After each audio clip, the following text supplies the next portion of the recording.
ફાગણ મહિનો શરૂ થઈ ગયો છે અને સાથે જ હોળાષ્ટક બેસી ગયું છે.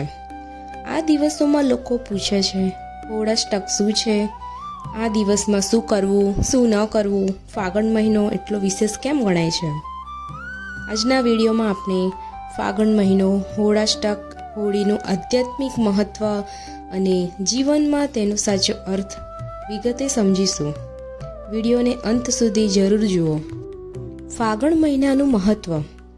ફાગણ મહિનો હિન્દુ પંચાંગમાં ખૂબ પવિત્ર અને આનંદથી ભરેલો મહિનો માનવામાં આવે છે. આ મહિનો વસંત ઋતુનો આરંભ દર્શાવે છે. પ્રકૃતિમાં નવી તાજગી, ફૂલોના રંગ, ખુશ્બુ, ભક્તિ અને આનંદ બંનેનો સંગમ છે. શાસ્ત્રો કહે છે કે ફાગણ મહિનામાં ભગવાન શ્રી કૃષ્ણની લીલાઓ, ભક્ત પ્રહલાદની કથા, ભક્તિ, પ્રેમ અને સમર્પણનો ભાવ વધુ જાગૃત થાય છે. એટલે જ કહેવામાં આવે છે, ફાગણમાં જે ભક્તિ કરે તેનું જીવન રંગીન બને. હવે હોળાષ્ટક શું છે તે જાણીશું. હોળાષ્ટક એટલે હોળી પહેલાં આવતા 8 દિવસ. આ સમય ફાગણ સુદ આઠમથી પૂર્ણિમા સુધી ગણાય છે. શાસ્ત્ર મુજબ આ દિવસોમાં 8 ગ્રહો ઉગ્ર અવસ્થામાં હોય છે. લગ્ન, મુંડન, નવું કામ શરૂ કરવાનું ટાળવામાં આવે છે. આ સમય આનંદ કરતા આત્મચિંતન અને સાધનાનો છે. હોળાષ્ટક આપણને કહે છે, બહારના રંગો પહેલાં અંદરના દુર્ગુણો બાળી નાખો. હોળાષ્ટકમાં શું ન કરવું?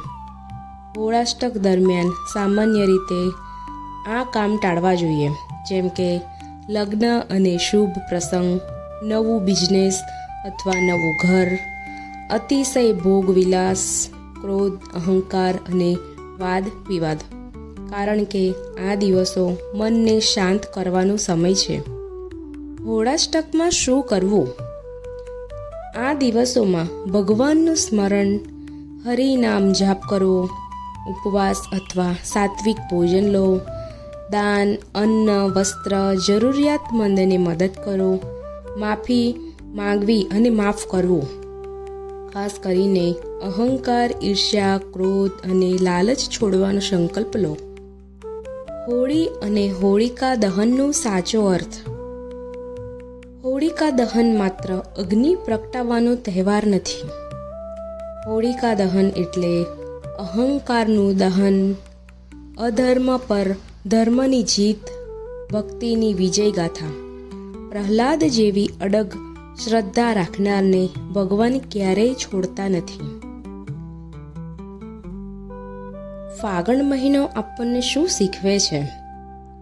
ફાગણ મહિનો કહે છે, જીવનમાં રંગ ભરો, પરંતુ કોઈને દુઃખ ન પહોંચાડો. પ્રેમથી બોલો, ભક્તિથી જીવો. રંગો તો એક દિવસના છે, પણ સંસ્કાર આખી જિંદગીના છે. મિત્રો, ફાગણ મહિનો અને હોળાષ્ટક આપણને આત્મશુદ્ધિ, ભક્તિ અને પ્રેમનો માર્ગ બતાવે છે.